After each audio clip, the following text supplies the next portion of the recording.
It's the exception to the rule.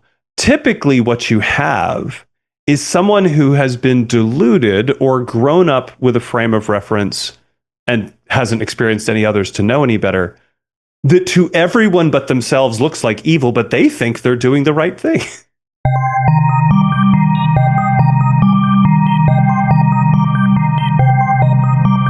Welcome to the Christian Saints Podcast, a joint production of Paradosis Pavilion and Generative Sounds. On this program, we look to the lives of the saints, as well as the structure of the liturgical calendar, to be our guides on the journey of the way of the life of faithfulness to the evangelion of Jesus, the Christ, a journey toward virtue and salvation. Your hosts are Fr Symeon Keys, a priest assigned to St. Raphael Antiochian Orthodox Church in Iowa City, and James John Marks, a layman in the Orthodox Church, as well as a composer and producer living in Chicago. Here's today's episode.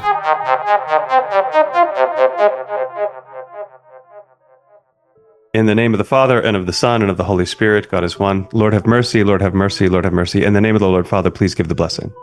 God is with us, His divine grace and love for mankind, always, now, and ever, and unto ages. Amen. Christ is born. Glorify Him. Good to see you again. Good to see you. It's a little odd to see you so quickly after we got into this funny pattern of having back-to-back recordings and then long periods where I was just editing in silence. So we just talked a couple of weeks ago with Nick, and now here we're talking again. It's nice. But we're getting close to the end, probably, of this season.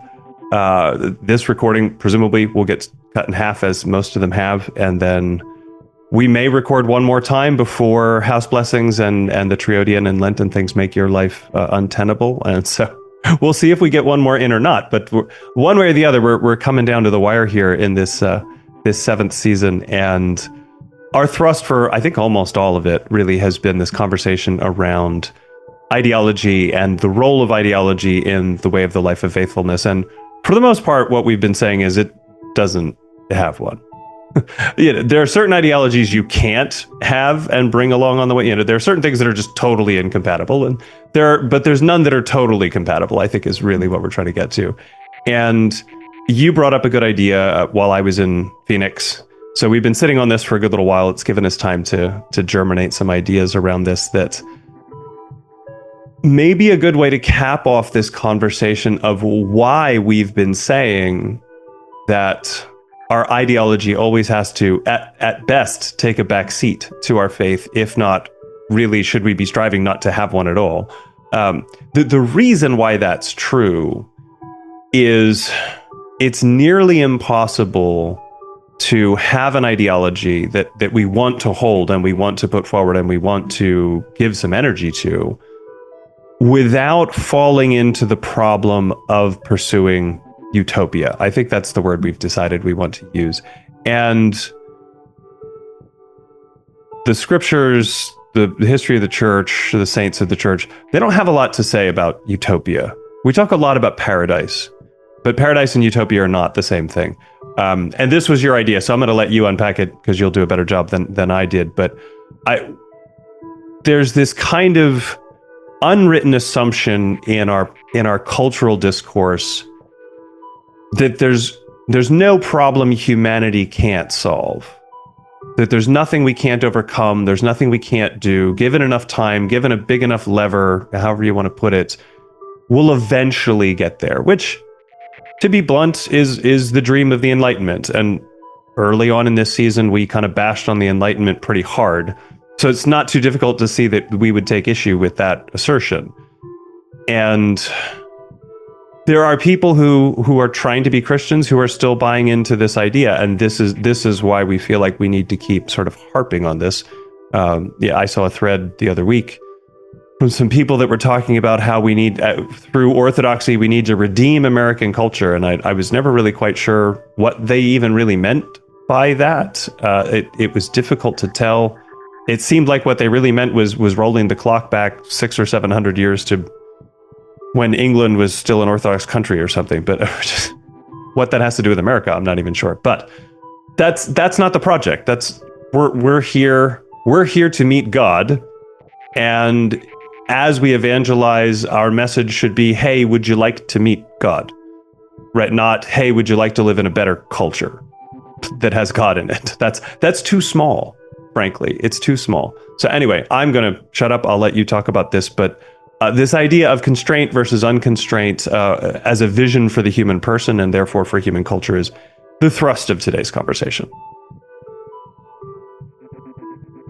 Where do we begin? Where do we end? There is so much to say about this.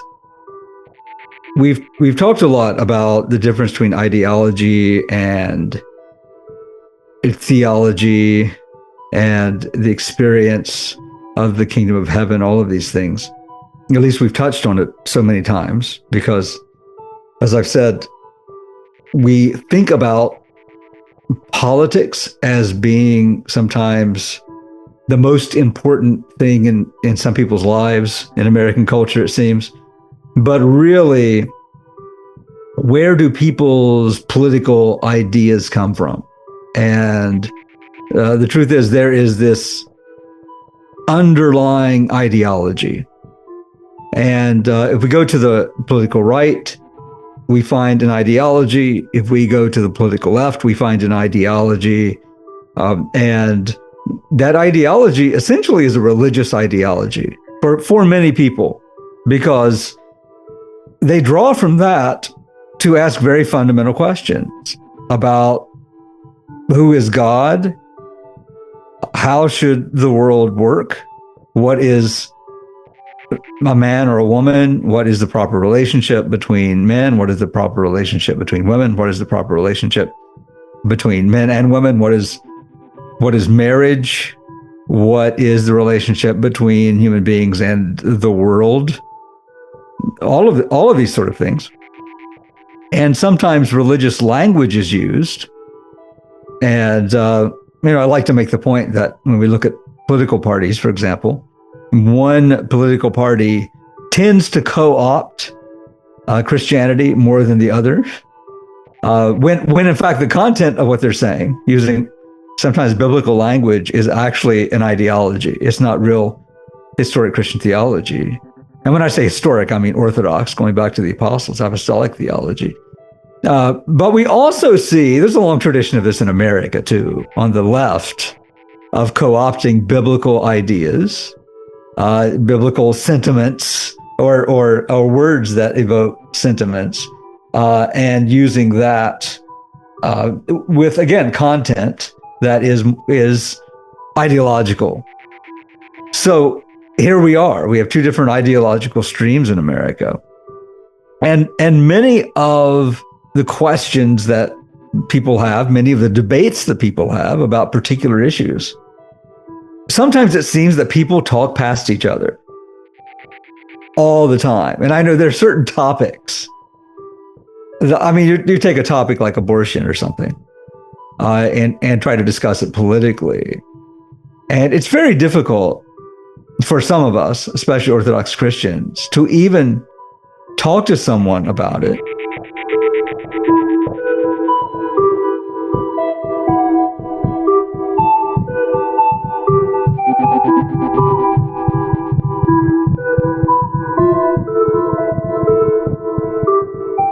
Or you can take another issue, sort of about like marriage. What is marriage? Who should get married? This sort of thing. Because there are layers of understanding that one has to get through to get to that foundational reason that certain things are right and wrong. It's hard to discuss issues. But if someone brings up an issue and they want to discuss it, let's say someone on the street wants to approach you and discuss a controversial issue, they often draw you into their way of seeing the world and want to discuss it from their way of seeing the world.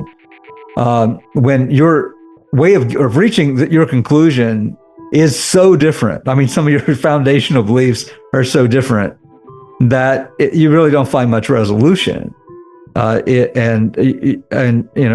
It's really difficult for two people to understand each other. So I'm always interested in, let's get really down to the fundamentals. And someone that wrote about these fundamentals was Thomas Sowell, who wrote about why do people, when they discuss political issues, seem to be discussing the issues like they're from two completely different worlds.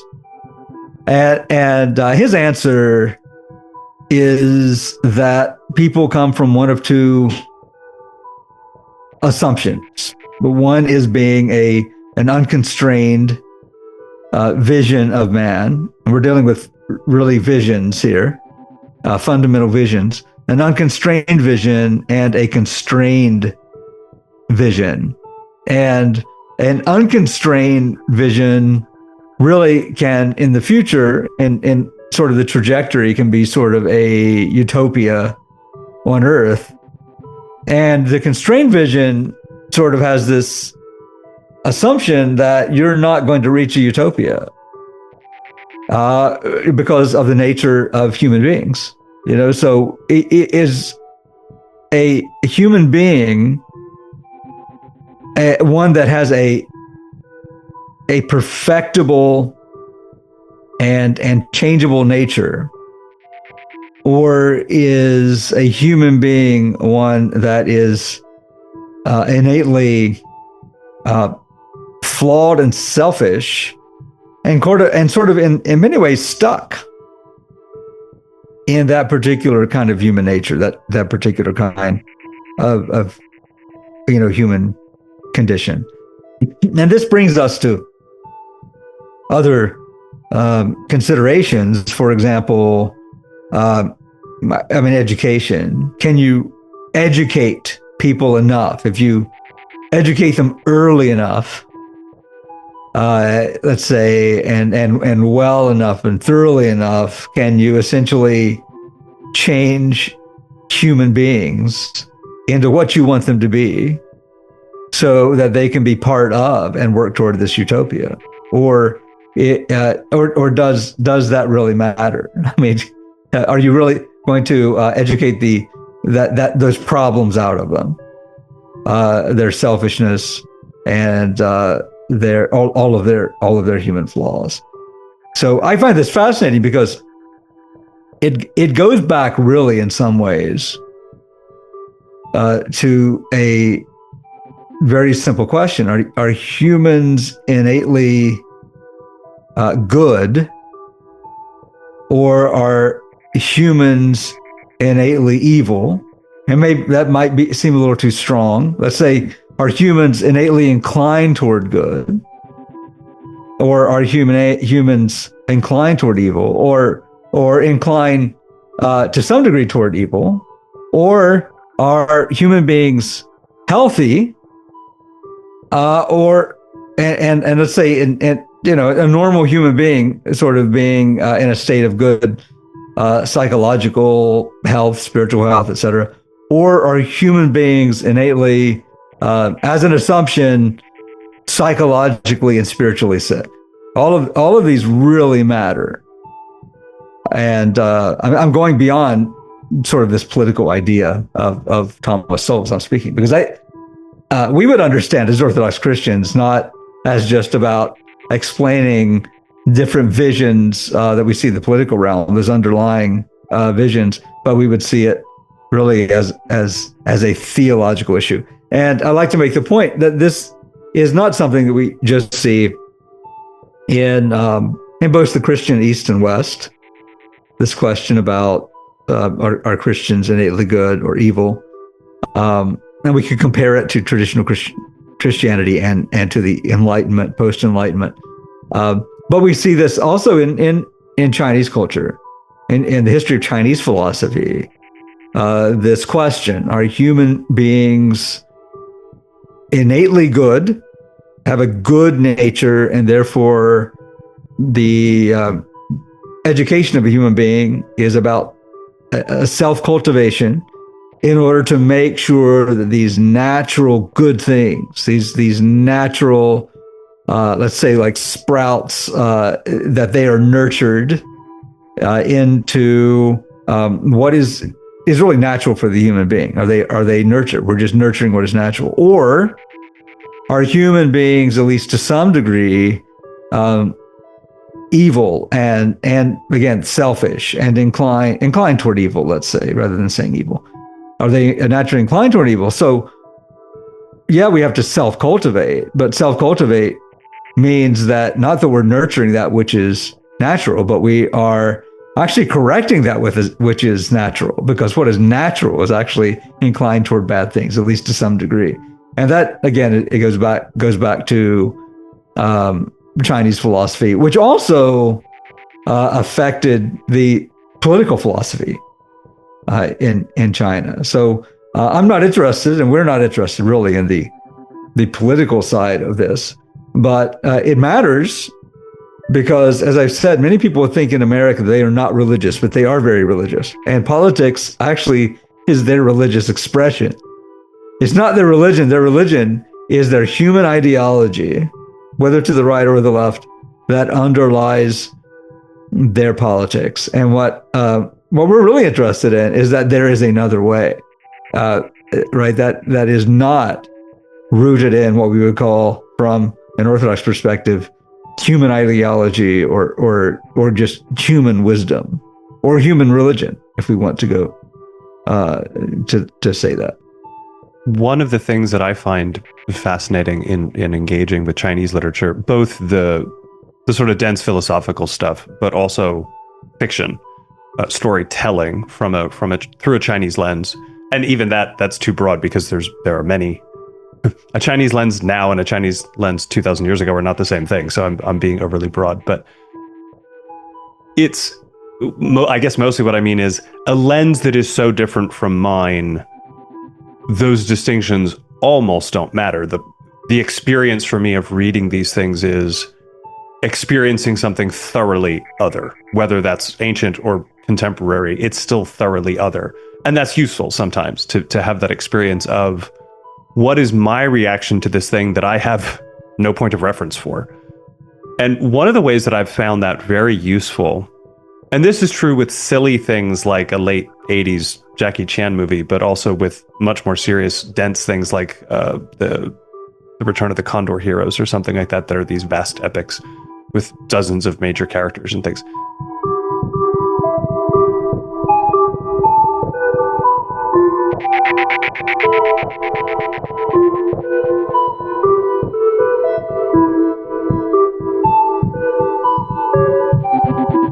Is it highlights really nicely.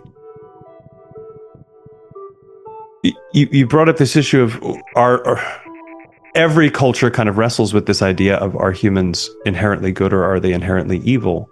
Well, one of the problems for every culture in answering that question is, can we even agree on what good and evil are, to then look at human beings and say, are they or aren't they? What we see in some of these stories, the author has written in such a way that there are characters we are supposed to accept as the good guys and characters that we are supposed to accept as the bad guys. But if you look at each character on their own merits from their own point of view, it's very rare in a story you have a character who is they're rare. Let's use a Western example. They're rarely Voldemort. Voldemort is doing evil and knows he's doing evil and wants to do evil. That's pretty atypical. That's almost mythology, really, more than storytelling. That gets into almost Tolkien-esque sort of Morgoth level stuff at that point, where it's the exception to the rule. Typically, what you have is someone who has been deluded or grown up with a frame of reference and hasn't experienced any others to know any better, that to everyone but themselves looks like evil, but they think they're doing the right thing. Whether that's the will to power, whether that's the pursuit of esoteric wisdom, whether that's the pursuit of physical prowess, whether that's the pursuit of hedonism, if that's what they've been taught is good, to them, it's good. And so much of the conflict in these stories isn't, are the humans good or are the humans evil? It's, can any of the humans even agree on what good and evil are? And I think we see it. You talked about people in our culture talking past each other. Part of why that's so exhausting to watch dispassionately from the sidelines is you're really just having an argument about what's good and what's evil, because you don't agree on that. Or you don't agree on how that manifests in a culture or something. But there's this thing way down at the bottom of these questions that, because we want to, as you said, people want to argue about abortion, or they want to argue about marriage, they want to argue about something way up on the surface that affects day-to-day life. You never get down to those things that are way down at the bottom of that ideology to say, we can't even really have a conversation until we either agree or disagree on like how you're defining terms or what your frame of reference is. Oh, I could be using a word in a way.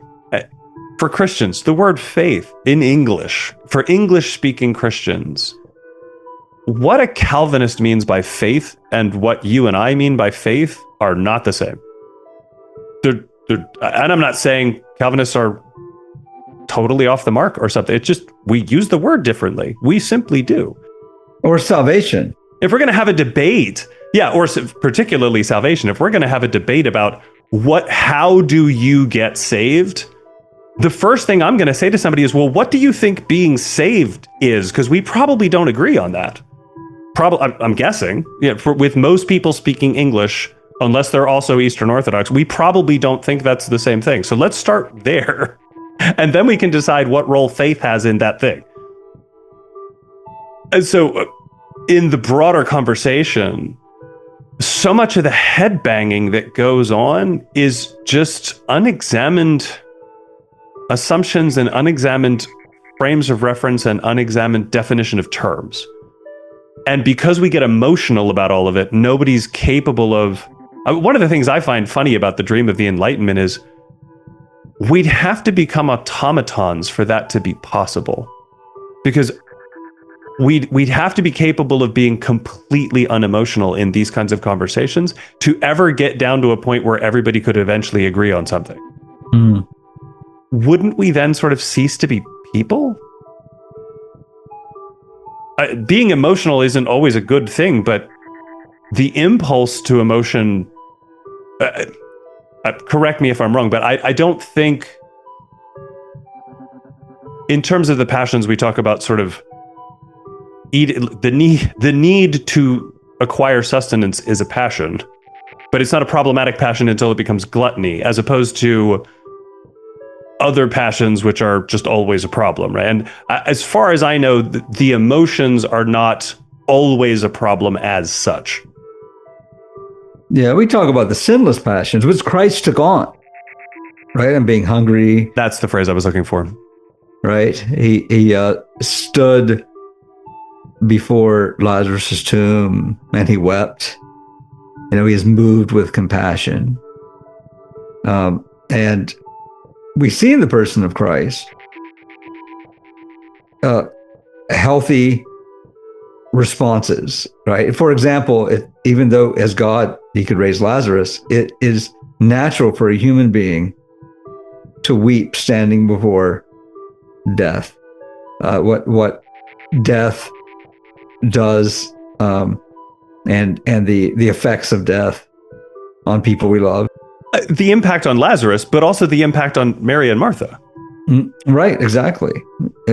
So, and all of these things that Christ shows us are about how a healthy human being should be, because when he joined his godness, his divinity, to our humanity, his divine nature to our human nature, he would have perfected our human nature. So much of what we see in Scripture, we see that distinction between his divine and human nature. And when we see his human nature, it is an example to us.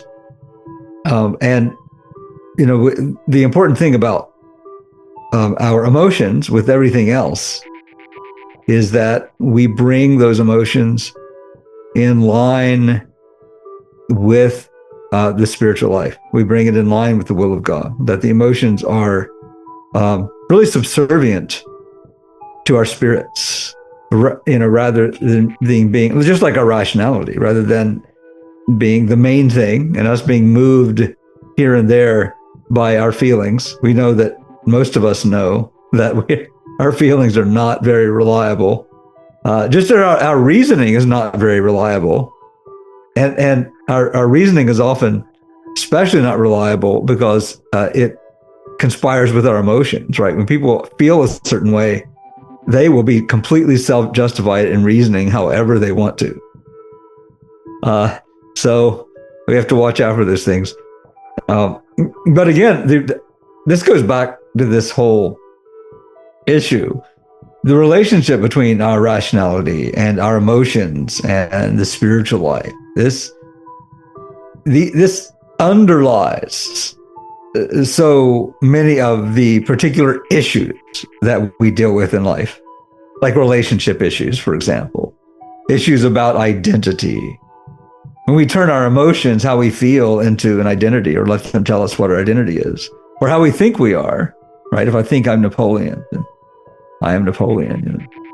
And then we find ourselves in trouble. And it's true. This fundamental question is not just what is right and wrong, but how do we know what is right? What is the source?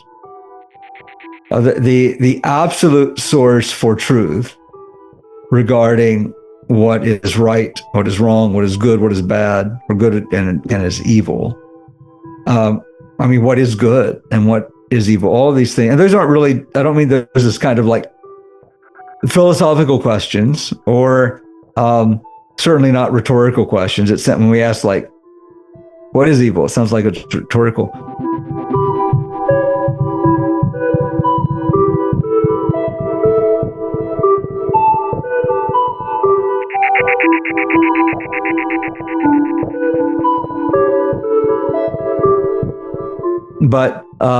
But really, like, how do we know?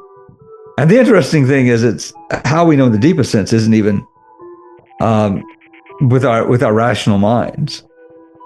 It's by experiencing the one who is truth, and it's by revelation. It's actually theology, which in Orthodoxy theology is from revelation. It's not from reasoning using the mind. It's not religious philosophy, which is something that's not even understood in our Western world, even within Western Christianity, at least to the degree that we mean it.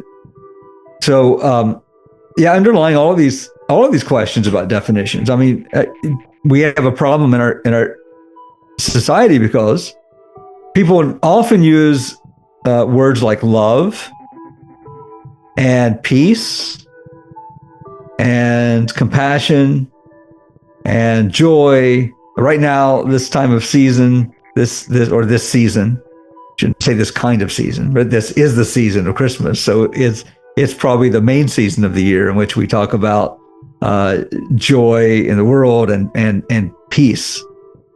And one can have one can have a not very sophisticated understanding of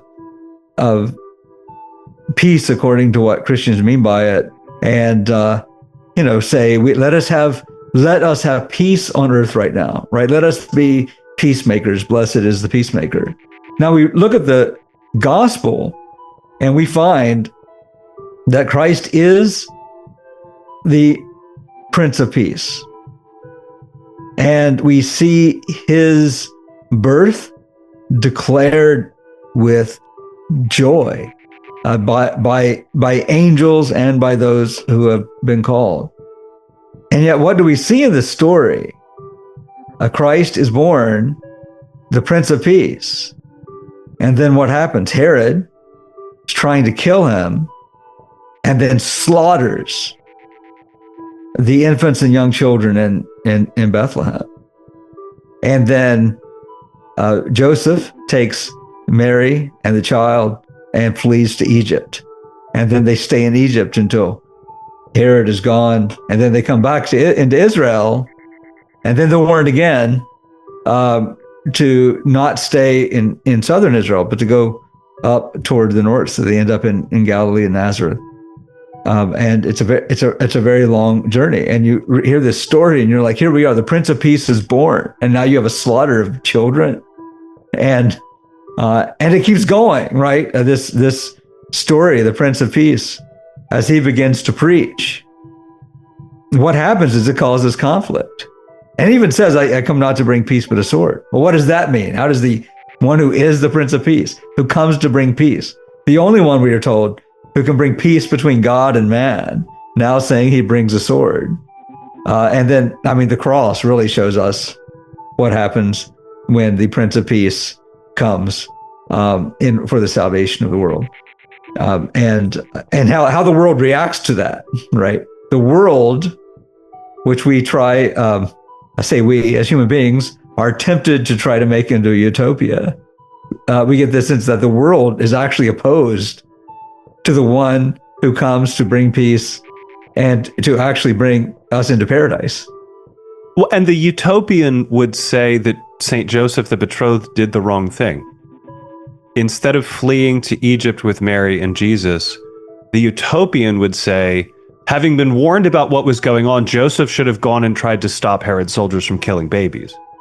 That's what the utopian would say. That's being a peacemaker, is stop doing what you can to stop the slaughter. And I'm not saying that's never the right answer, but in this case, that's not what we're shown. What we're shown is that Joseph was given instructions and he followed his instructions, because keeping in that moment, in that specific set of circumstances, keeping Jesus and the Theotokos safe, for lack of a better phrase, was more important, was the priority for him. Not part of the problem, I think, when we get into these kinds of conversations is we have too much Emmanuel Kant in our heads. And we have this idea that if it was right for Joseph not to get involved, then that means it would be correct. It would be right for anyone to not get involved under any circumstances. It has to be a universal, right? Like that's what Kant taught us, was that for something to be true, it has to be universally true. And so there can't be situations where it was right for Joseph to run away, but then there are other circumstances where, maybe I go and get hit on the head with a brick in a desperate effort to protect a baby. Maybe, for me, maybe that's the right thing, right? Because I haven't been put in charge of God incarnate on earth as an infant. So it's different. And so I think these things that are way down that we never get to and have conversations with people that we appear to be in conflict with is, do you think everything has to be a universal, or do you think circumstances matter? Because if we disagree on that, we can't really talk about it. What's the point of discussing anything in particular if we can't agree on that frame of reference? And I think that's where some people get very confused about Christianity, because there certainly are things in Christianity that are universal. That, as we've said so many times, like, truth is a person. It's one person, and he doesn't change. So there certainly are some things that are, in that sense, absolute. But how I try to be like him, how I try to be like the truth, might not look exactly the same all the time. Again, every icon in a certain sense is an icon of Christ, but they all look different. The church's mission is to proclaim the gospel about what Christ has done. And here in Christmas, we proclaim that God loved us so much, loves us so much, but his love is so great that he came and, without any change to his divine nature, took on a human body and soul in the womb of the Virgin and was born. And he came into the world as a child in order to heal us from death, in order to destroy death and the power of death, the power of the devil, and to bring us back into paradise, and to bring us not into a utopia on earth, because his kingdom was not of this world, but to bring us into an eternal heavenly reality and experience, which we call the kingdom of God. And we can't confuse utopia, which will pass away. No matter how good we think it's going to be imperfect. but there is a place of perfection where we are perfected. So the truth is that the church's mission is to teach the world that human beings, we started out, you could say, on the path of progress, on an unconstrained path in paradise. And yet it is because of believing a lie from the devil. It is because of believing that we could do all of these things and achieve these things by self-will.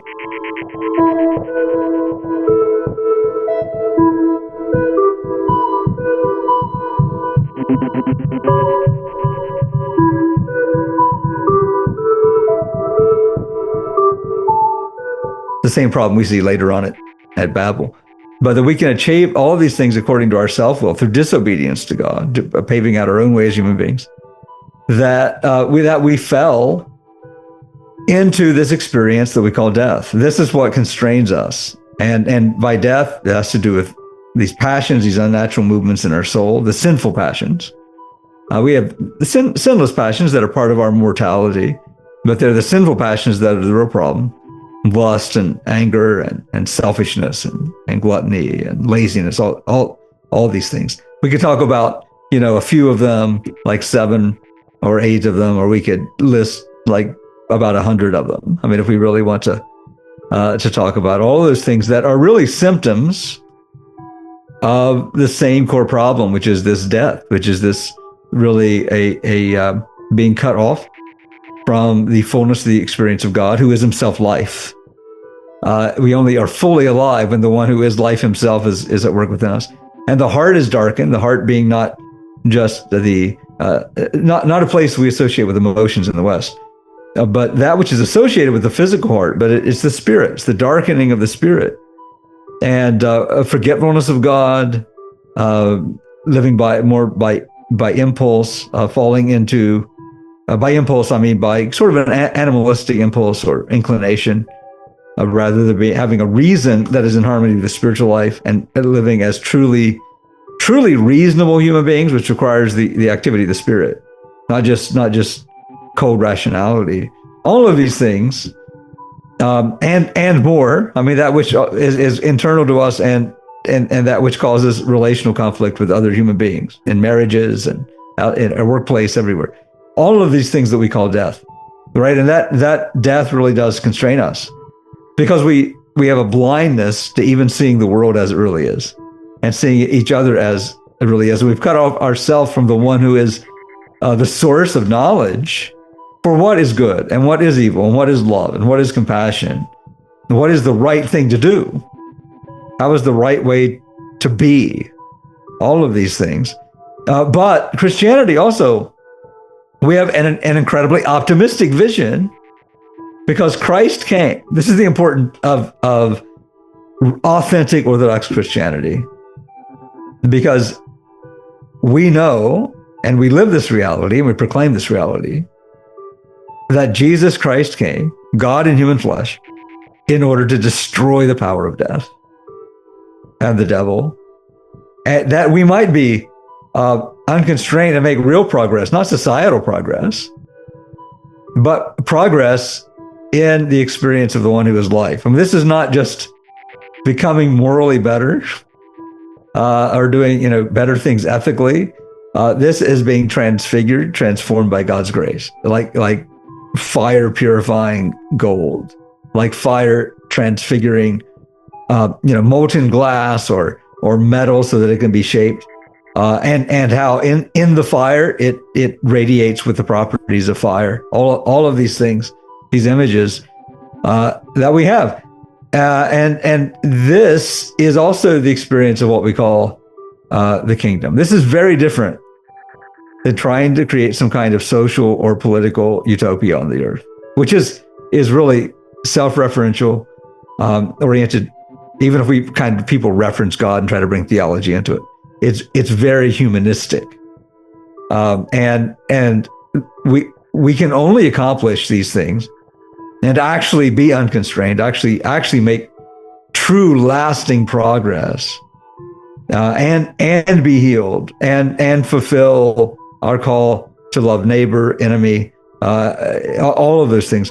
We can only do that through the experience of God's grace. God is the one that does the work in us that makes us do that. So the humanistic approach it failed because if we think we're unconstrained, essentially we're living in delusion because we are constrained. And yet the sad thing is we have the choice of being unconstrained. We don't take it because of what it costs us, which is our doing things our own way. I'm increasingly fascinated the more I think about, and by the more I think about, I mean over the course of decades at this point, the more I think about the third chapter of Genesis and the things that the brazen serpent says to the woman. It is really subtle. I mean, there's that point of this is the most subtle of all beings, right? It is really subtle because we say, oh, she was deceived by the lie. I don't know that we're necessarily particularly good at identifying what in the very few sentences the brazen serpent says is the lie. Because a lot of what he says is true. God doesn't want you to eat the fruit because you'll become like God. Well, if you eat it, you will become like God that part is true.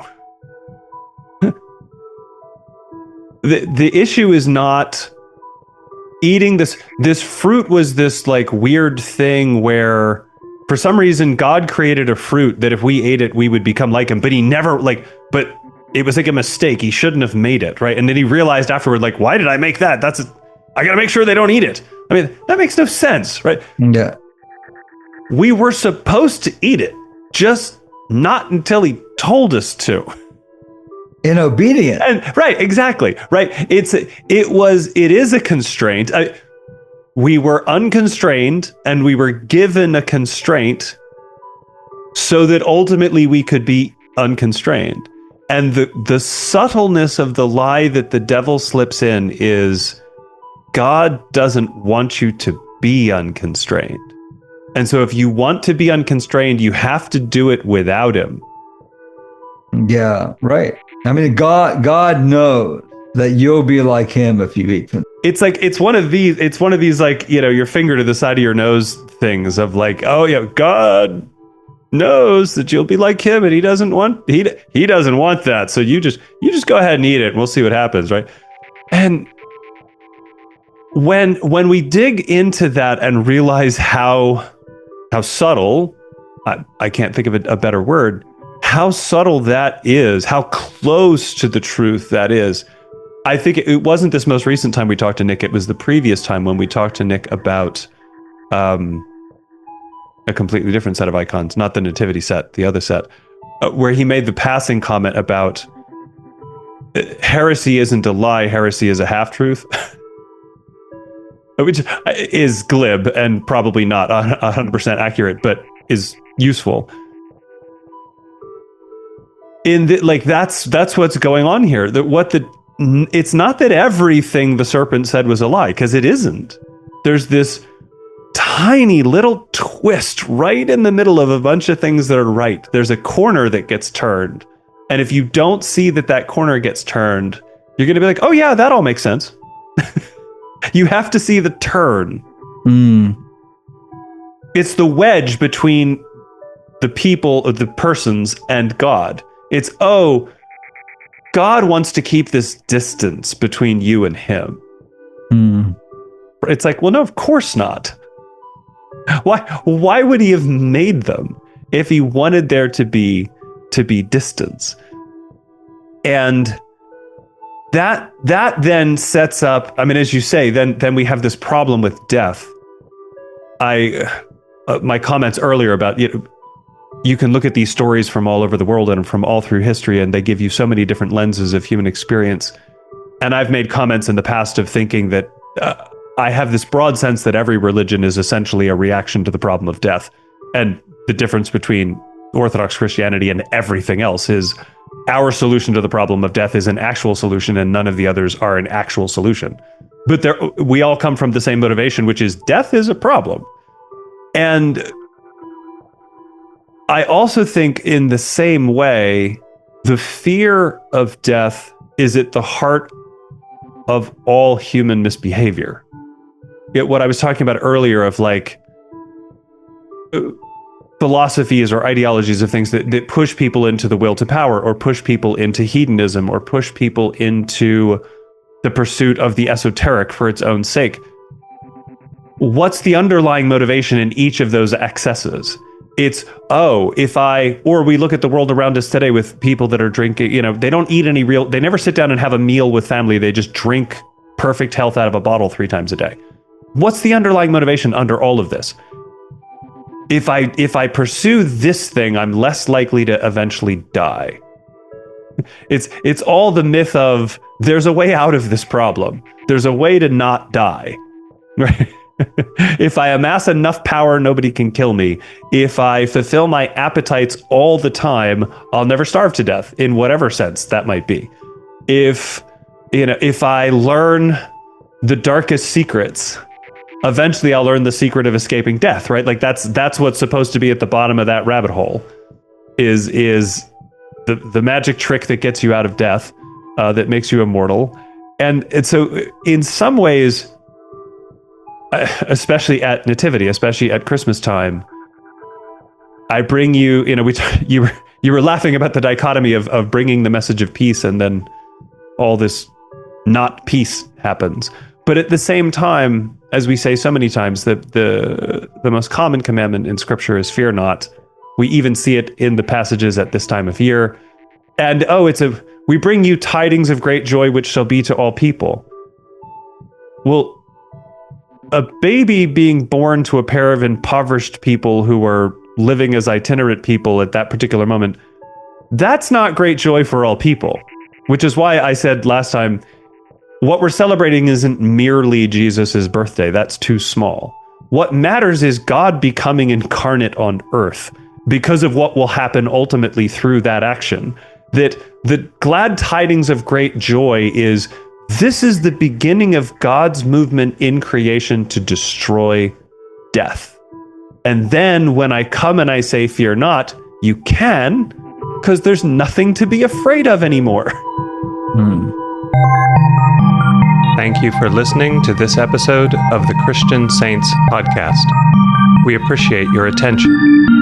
If this podcast has been edifying for you, please subscribe so we know you are listening, and share this program with someone who you believe will also enjoy it. Links to the entire Paradosis Pavilion catalog of educational programs, as well as the music of generative sounds, are available in the episode description. You can engage with us on Facebook, Instagram, Threads, or Blue Sky to provide feedback, ask questions, make suggestions for future episodes, or just to say hello. We would love to hear from you. Please forgive us our shortcomings and pray for us.